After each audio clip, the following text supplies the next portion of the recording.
نحمده ونصلي على رسوله الكريم اما بعد فاعوذ بالله من الشيطان الرجيم بسم الله الرحمن الرحيم رب اشرح لي صدري ويسر لي امري واحلل عقدة من لساني يفقهوا قولي واجعل لي وزيرا من اهلي اللهم فقهنا في الدين اللهم اني اسالك علما نافعا رزقا طيبا وعملا متقبلا آمین ثم آمین۔ السلام علیکم ورحمۃ اللہ وبرکاتہ۔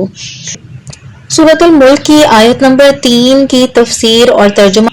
الذی، وہ ذات جس نے خلقا، پیدا کیے، سبع، 7، سماوات، آسمان، طباقا، تہ بتہ، طباقا مطلب اوپر تلے، ماں نہیں، ترا تم دیکھو گے، فی خلقی بیچ تخلیق میں، الرحمانی رحمان کی، من تفاوت کوئی خلل، فرجعی پس لوٹاؤ، البصرا نگاہ کو، حل کیا، ترا تم نے دیکھا، من فطور کوئی شگاف، کوئی کمی، کوئی نقص۔ فرمایا گیا الذی خلق سبع سماوات طباقا ما تری فی خلق الرحمن من تفاوت فارجع البصر هل تری من فطور۔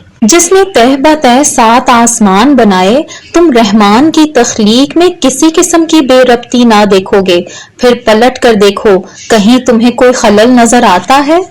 آیت نمبر 3 میں بھی بیسیکلی اللہ سبحانہ تعالیٰ کا تعارف کروایا جا رہا ہے، کیونکہ یہ سورہ بھرپور طریقے سے اللہ کا تعارف کرواتی ہے، اسی لیے فرمایا گیا الذی خلق سبع سماوات طباقا، وہ ذات جس نے پیدا کیے 7 آسمان تہ بتہ، ایک کے اوپر ایک۔ طباق کا لفظ اصل میں طبق سے ہے۔ طبق اصل میں کہتے ہیں ایک چیز کے اوپر دوسری چیز کو بالکل اس کے برابر رکھ دینا۔ پلیٹ کے لیے بھی طبق کا لفظ استعمال ہوتا ہے۔ جب ہم پلیٹ کے اوپر پلیٹ رکھتے ہیں تو کیا ہوتا ہے، بالکل وہ فٹ بیٹھ جاتی ہے، ایک دوسرے کی مطابقت کرتی ہے، یعنی بالکل برابر ایک دوسرے کے ساتھ فٹ آ جاتی ہے۔ تو اصل میں یہاں پر اشارہ کس چیز کی طرف ہے، آسمان کی ترتیب کی طرف، تنظیم کی طرف، بہترین تناسب کی طرف، جو اللہ سبحانہ تعالیٰ نے اپنی تخلیق کے اندر رکھا ہے۔ اسی لیے فرمایا گیا الذی احسن کل شیء خلقہ، اس نے جو چیز بھی بنائی ہے بہت ہی خوبصورت بنائی ہے، بڑی پرفیکشن کے ساتھ، لزوم کے ساتھ بنائی ہے۔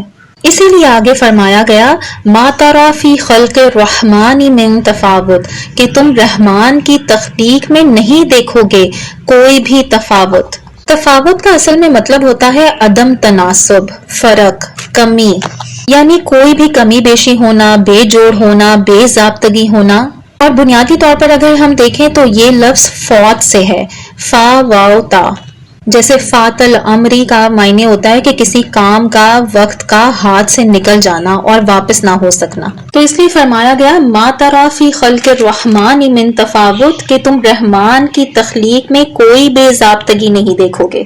فرجع البصر، پس تو لوٹاؤ اپنی نظر، یعنی ایک دفعہ دیکھنے کے بعد پھر دیکھو، فرجع البصر یعنی پہلے اگر تم نے غور سے نہیں دیکھا تھا تو پھر دیکھو، هل تری من فطور، کیا تمہیں کوئی شگاف نظر آتا ہے، کوئی دراڑ، کوئی بے ضابطگی، کوئی رخنا، کوئی ٹوٹ پھوٹ نظر آتی ہے، کوئی بے قاعدگی نظر آتی ہے؟ تو اصل میں اس ارشاد کا یہاں پر مطلب یہ ہے کہ پوری کائنات میں انسان کو اللہ سبحانہ تعالیٰ کہہ رہا ہے کہ تمہیں کوئی بد نظمی، بے ترتیبی اور بے ربطگی تمہیں نظر نہیں آئے گی، کیونکہ اللہ سبحانہ تعالیٰ کی پیدا کردہ ہر چیز پرفیکٹ ہے۔ اللہ سبحانہ تعالیٰ نے اس دنیا میں کوئی چیز بے جوڑ نہیں بنائی، اس کے تمام اجزاء باہم مربوط ہیں اور ان میں کمال درجے کا تناسب پایا جاتا ہے۔ اور یہاں پر جو لفظ استعمال ہوا ہل تری من فطور، فطور اصل میں استعمال ہوا ہے جس کے معنی ہے دراڑ، شگاف، رخنا، پھٹا ہوا ہونا یا ٹوٹا پھوٹا ہونا۔ تو مطلب یہ ہے کہ پوری کائنات کی بندش ایسی چست ہے اور زمین کے ایک ذرے سے لے کر عظیم عالیشان کہکشاؤں تک ہر چیز ایسی مربوط ہے کہ کہیں نظام کائنات کا تسلسل نہیں ٹوٹتا۔ تم خواہ کتنی ہی جستجو کر لو، تمہیں اس میں کسی جگہ کوئی رخنا نہیں مل سکتا۔ آیت نمبر 3 کے اختتام تک ہمیں اللہ سبحانہ تعالیٰ کی کتنی صفات پتہ لگ گئی۔ سب سے پہلے کہ اللہ سبحانہ تعالیٰ کی ذات برکت والی ذات ہے، پھر کیا پتہ لگا کہ وہ الملک ہے، وہ ہی اس سلطنت کا بادشاہ ہے، پھر پتہ لگا کہ ہر چیز اس کی قدرت میں ہے، پھر پتہ لگا کہ وہ العزیز ہے، وہ الغفور ہے، اور آیت نمبر 3 میں پتہ لگا کہ وہ ایسا کریٹر ہے کہ اس کی ہر چیز پرفیکٹ ہے، اس میں کوئی بے ضابطگی نہیں، اس میں کوئی رخنا نہیں، اس میں کوئی خلل نہیں۔ اللہ سبحانہ تعالیٰ سے دعا ہے کہ وہ ہمیں اپنی بہترین پہچان عطا فرمائے، ہمارے لیے ان باتوں کو سمجھنا آسان بنائے۔ ربنا لا تزغ قلوبنا بعد اذ ہدیتنا وہب لنا من لدنک رحمہ انک انت الوہاب۔ سبحان ربک رب العزۃ عما یصفون وسلام علی المرسلین والحمد للہ رب العالمین۔ آمین ثم آمین۔